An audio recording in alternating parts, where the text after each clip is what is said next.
Okay, to start with, let's just start with some simple information. Give me your name, full name, and your date of birth. Stephen Charles Burrow, 1950. Okay.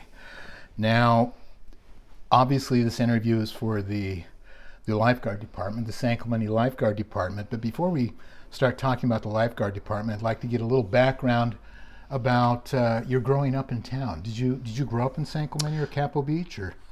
My father was a Navy dentist, and we came here in about 1950, mid-50, when I was 6 months old.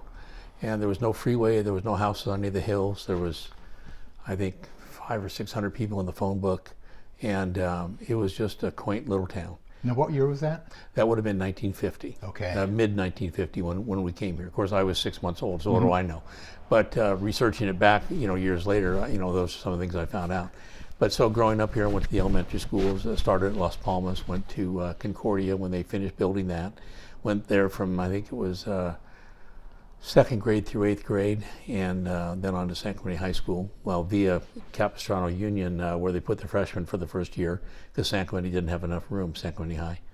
And then to Saddleback College for 2 years. First 2 years they opened up. And then I went to San Diego State.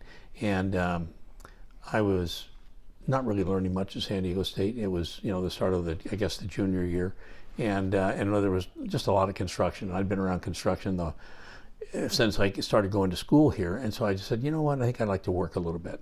And so I started working at the Lifeguard Department in '68, and right before I graduated from high school, and then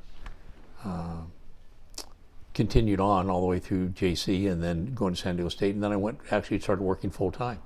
So then in the fall of '72, I decided to go back to school, and I applied to UCLA and was accepted, and I went to UCLA from '72 to '74 and graduated there with a degree in political science, all the time while continuing to work at the Lifeguard Department. So I'd go to school Monday through, I think it was Wednesday or Thursday, and then race down and catch a half day, and then work Friday, Saturday, and Sunday, and then back to school.